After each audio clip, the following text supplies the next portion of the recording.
Hi everyone, welcome to Farm Fresh Marketers. I'm Nathan Campbell, and this week our lesson is on email. So today I wanted to kind of dive deep into what kind of messaging, what's a good example of messaging that you can share through your email, and make sure that you're not falling into the trap of just sending sales and sending information that isn't useful for your audience. The biggest mistake that we made when we started sending emails out is we didn't clearly define who our dream customer is. That's why in Farm Fresh Marketers, we're building that foundation before we even dive into email. I want you to really drill down into who your dream customer is and what kind of messaging that they would receive best. The example that we really found worked well was something that kind of really surprised me when I learned about it. But the country of origin labeling had changed in 2015, and beef that was labeled product of the USA was not really from the USA anymore. And so that's something that we found to be really, really useful in our messaging. You know, at the time we were kind of just selling to absolutely anyone, but when you know specifically who it is that your dream customer is and the messaging that they would like to receive, the more education that you can give them, the better off you're going to be. So real quick, I wanted to share with you an article that I read. I think it's from Bloomberg last year, and I'm just going to kind of walk through that article with you, kind of give you some ideas that you can kind of like glean from that article, and then give you that information, and then let you go from there with it. But yeah, hold on one second while I flip my screen over to that article as we walk through it together. So this is a Bloomberg article. First thing, notice down at the bottom, you have one free article remaining. Try 3 months for $6, cancel anytime, claim this offer. So down there at the bottom of their page, that is one way that they're going to get your email address. Almost every major business out there has some sort of, I'm going to call it a lead magnet, a way that they can generate leads. Anyone that's coming to the Bloomberg page, there's going to be a reason for them to want to enter their email address, and be a member of it. This is something that was a big challenge for a lot of newspapers and magazines and other things as we changed into the digital world. But it's so uncommon for businesses to do this, especially face-to-face. A great example of that is, I don't know how many times I've gone to restaurants, and I can't, probably a handful of times, they have gotten from me some way to contact me, information that's useful for them, like anniversary or birthday, some day to celebrate, or given me a reason to come back, and like a way to communicate with me. So that's something that you should definitely, can take from this page, and we'll go a lot more into that in the upcoming lessons. But I just wanted to point that out really quick down there at the bottom. And they can certainly improve on that. Like, they want you to pay, and I'm sure if you click on claim this offer, there's probably something to add a few more free articles in exchange for your email address. Or some sort of ethical bribe to get you to give you their email address. Okay, so on to the lesson for today. Okay, this article is called "Most Grass-Fed Beef Labeled Product of the USA is Imported." More than likely, if you're selling grass-fed beef or for other farm products, you're pretty aware of the country of origin labeling that changed in 2015. But most consumers are not aware. When you Google this, there's only a handful of news articles about this, and it's really, really a big deal. Foreign meat makes up the bulk of it. Increasingly sought after product, and Purdue Farms is hoping the new acquisition will help revive domestic sales. So as you kind of read through this article, you can find certain things where they're really good talking points. you know, uh, just as you are trying to find, so that's kind of one thing that you can do to really get your messaging dialed in is find things like this. Think about what would my dream customer, how can I best educate them in relationship to like what I'm trying to do? Like how can we kind of merge our two minds? And obviously talking about Purdue Meats, Purdue Farms isn't going to really help you that much. Sharing this link, um, you know, it will get some, it will help you some, but an email, it's not really going to serve the purpose that you, it's much better for folks to hear you read this and then hear your opinion about it than just send them the link, um, and start a discussion about it as well. So, and that's something too where if you are starting the discussion, it can really bring other people in. That's a good social media outlet to, or a way to look at it with social media. Um, so yes, grass-fed beef is popular. I don't think that, you know, that growth is something that you could really um, use too much through your email. This part, mainstream retailers are carrying foreign beef. That's something you could talk about. This, I think, is really important right in here. It's so much cheaper for beef to be raised in Australia than it is in the US. As high as $4.26 for every pound gained. Like that side of it is really, really important because people will look at, well, I can get this ground beef for $6.99 at Whole Foods. How come you're selling it for $10 a pound or $12 a pound? Like making sure that they can understand why it's so cheap at a grocery store, even though it is labeled product of the USA, is something that you can really leverage. Scale opportunity. Yeah, this kind of goes into more detail about how they can do it at a lower price. And this part really is a great talking point. So 75, I've read as high as 85, but by value, 75 to 80% of the grass-fed beef sold in the U.S. comes from abroad, according to this report. So that's something. And then this next part too, you're going to be surprised if you are a U.S. consumer. You could be forgiven if you've been surprised. Like, how is this not talked about more, people? Like, it blows me away. And like one thing that we did is I went to 3 different grocery stores, Trader Joe's, Whole Foods, and I think Safeway. And I bought frozen ground beef. And on them, you know, the most interesting one that I found, and I basically just took those and our beef and talked about the differences between all 3. But the most interesting one was Trader Joe's, and they may still be carrying it. But on the back of it, it says product of USA, Australia, and Uruguay, and it's 1 pound of ground beef. Like, how are consumers okay with like statements like that, and then they're just buying it like crazy? This goes into more detail about what exactly it means for the product of the USA stamp to go on it. This part, I think this is important to talk about. What does it mean to be defined as grass-fed beef? For those people that are raising grass-fed beef, grass-fed to them more than likely means it is absolutely grass-finished. Like this is the healthiest beef that you can get. No feedlots, anything like that. That's not how the USDA defines grass-fed beef.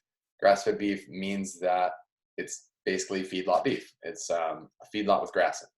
It's kind of, I relate their definition, or actually they don't have an official definition as it says here. Like this would, I think, you know, that's a great bullet point to talk about. You can look at an article just like this, and you could have 10 or 20 different emails that you could have going into more detail about these specific things. Um, and then grass-fed, grass-finished, um, shorthand for cattle being on grass for most of their lives and then fattening up. Oh, that's grain finished. So yeah, that's another one. Um, Producers, but it's kind of the Wild West. Like there's not, without the USDA defining it, then you have to go to third party companies that are out there that are they do have standards that um, you know they basically certify it, like the organic seal.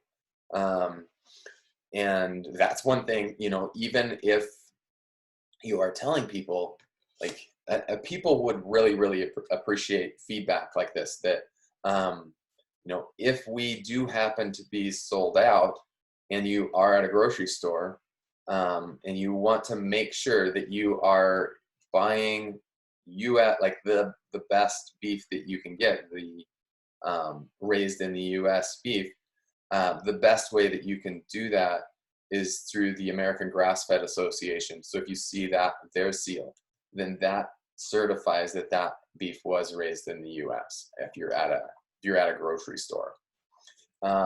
So yeah, it just goes into a little bit more detail there on what it means. Says that Purdue is working to get a Made in America seal. Not a lot of that is super useful for what you can do, in your marketing campaigns or in your email campaigns. Goes into more detail about what they're doing. And that this is kind of one reason why you wouldn't just want to share this one article with your audience, because it's kind of a big like promotion, I guess, a little bit for Purdue and the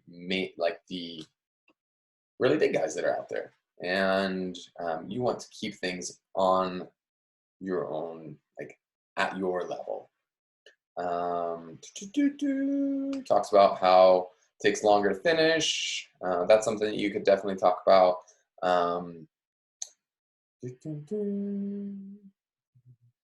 Then they talk about environmental impacts. I think that's certainly one thing that you can go a lot more into detail about. White Oaks Pastures is a great example of an organization that's done a lot of campaigns talking about how their processes, they're kind of one of the front runners, I guess, for regenerative agriculture, and talking about how much that can really impact things. And yeah, it's a great talking point,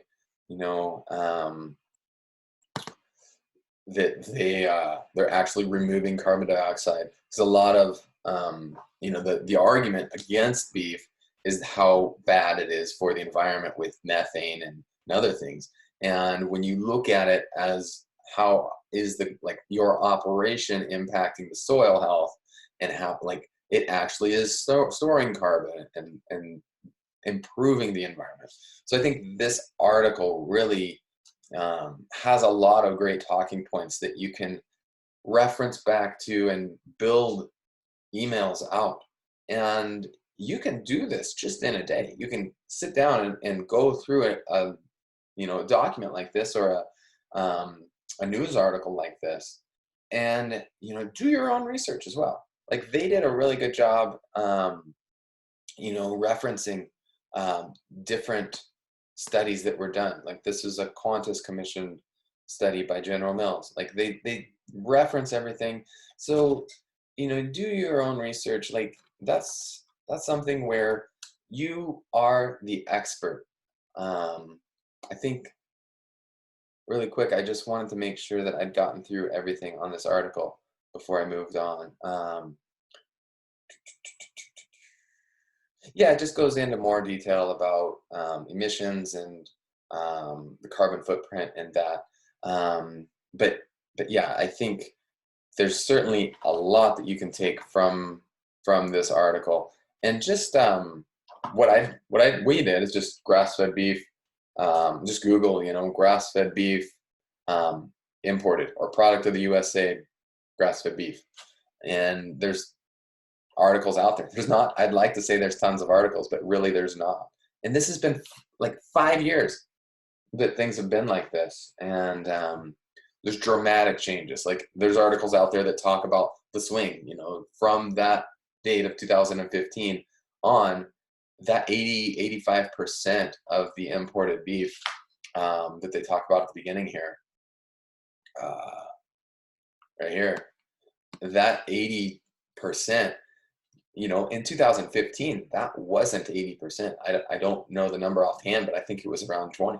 So having that swing certainly is a great talking point. I think that this is a very useful thing for small producers to be able to look at and help them encourage folks to shop local, because like you can easily say, how can you trust the beef that you're getting in the grocery store? Um, besides having different organizations that label it, um, how do you know that's where it was raised? So yeah, and basically, it doesn't really talk about it in this article, but basically how they can get away, how they can say it's a product of the USA, is that beef was processed in the USA, packaged here, or ground up here. There's some sort of process that happens here in the USA. So that lets you basically stamp it, product of the USA. It's crazy. So yeah, I think that finding things like this, first, identify who your dream customer is. Second, understand what is keeping them up at night. What's keeping them up at night is a heck of a lot different than what's keeping you up at night. So just talking about the ins and outs of farming, and I want to call it like techno babble of when we rotate our herd every day, then it's doing, our grass is going to grow better, and the manure is going to all be isolated into just one area of a paddock. And I use Gallagher electric fencing because that's the best electric fencing that's out there. And getting really fine into the detail of what you're doing is way different on a connecting with your dream customer level than it is explaining to someone who is at your farm. If you're doing a pasture walk with someone and they're wanting to understand exactly what it is you do, and they're walking through a pasture with you, that's when you're going to talk to them about, yes, we use Gallagher. Here's why.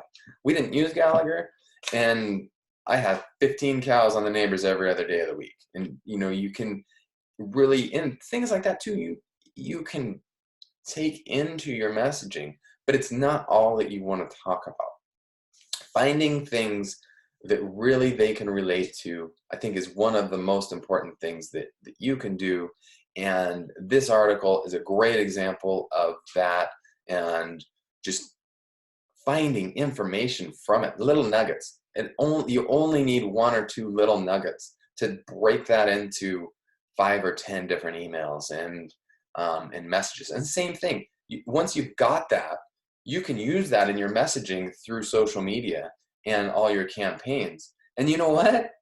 When someone's sitting down for dinner with your farm product, they're going to tell their friends the story that you told them. I buy this beef because I know it's not from Australia. Did you know that 85% of the beef sold in the US, grass-fed beef sold in the US, is probably imported? Like, your story will become their story. You just have to connect with them. Don't get nitty-gritty into the details of why you use Gallagher electric fencing, but get into the details of the bigger picture, the story. How does it impact them? How does it impact you? And really things like this article can really touch them at their heart, and that is really huge as well. And farmers too. because I think it's an incredible injustice that that's the world that we live in now, that no one is talking about things like this. There's a handful, maybe 5 or 10 news articles about this, and, like, why? Just it doesn't make sense. It's been 5 years. Like, so that's, I think, something that you can do more than anything with your farm is educate the folks that are out there, about things that not only you're passionate about, but also why it's important that they support local farms, and um, also why they don't need to stay up at night worried about these things. Um, there's I think that this is something I can dive a lot more into, a lot more detail into in some of our upcoming lessons. And like I was saying, email is such a very broad and important part of growing your farm that we will not just have this one weekly lesson on email. It's going to be something I'm going to dive a lot more into. But yeah, I really appreciate you guys. I hope that you've gotten some value from this. I'd love to see what you're doing with your emails. Send me a link to your site to let me subscribe to your email newsletter. Forward your email newsletter on to me at nathan@farmfreshmarketers.com. I'd love to see your newsletters, give you some feedback. There's so much that you can do with email, and you shouldn't just be sending one email every month. It's too important for that. So yeah, I just really, really can't stress enough um, how you should start looking at it in a different perspective, a different light. Don't just send a message every 3 days getting someone to buy. Look at it like a relationship. Look at it like a conversation that you're having one-on-one with someone at a coffee shop. Um, you know, Obviously you're not going to go up to someone in a coffee shop and just say, "Hey, I sell grass-fed beef and it's $17 a pound," or "I sell grass-fed beef, it's normally $17 a pound and today it's $5 a pound." Like, that person would be like, "Okay, Turbo, slow down. What do you do?" uh, and treat it like a conversation that can be ongoing, and things like that you can look at too. Is like, how would someone respond to hearing this? How would someone respond to learning this? You can start to answer questions for them and get feedback. It's like, there's so many different things that you can do, with it, and it should be kind of your starting point to look at. It's like, in the chain of things, I'm going to start with my conversation I'm going to have with my dream customer, and that's going to be through these email messages.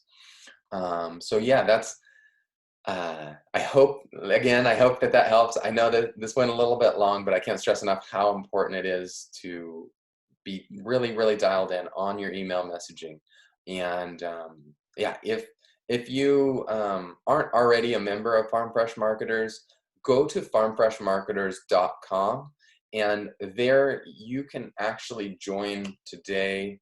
Um, Amazing deal. Like, I am not going to keep this up for very long, but for our first several members, I have something that I'm calling our guest pass. And with that, when you join, you can also have 3 friends become a guest, and they will have a free membership. So if you wanted, you could split the membership 4 ways, but we will have 3 guests under the same membership plan that you have. Definitely not something I'm going to continue beyond a certain point, but I really think that nobody should be growing their farm alone like we had to. And one of the best ways to do that is to have people that as a part of the community. And yeah, I'm just really excited. I'm happy to have you guys here. I'm happy to help. Please reach out to me if you have questions about your farm or your marketing. Right now, our lesson is email. Every week we have a new lesson that we dive deep into, and Yeah, appreciate you guys. Thank you for everything that you're doing to make, like, produce great food and make the world a better place. I hope you have a great day. All right, bye.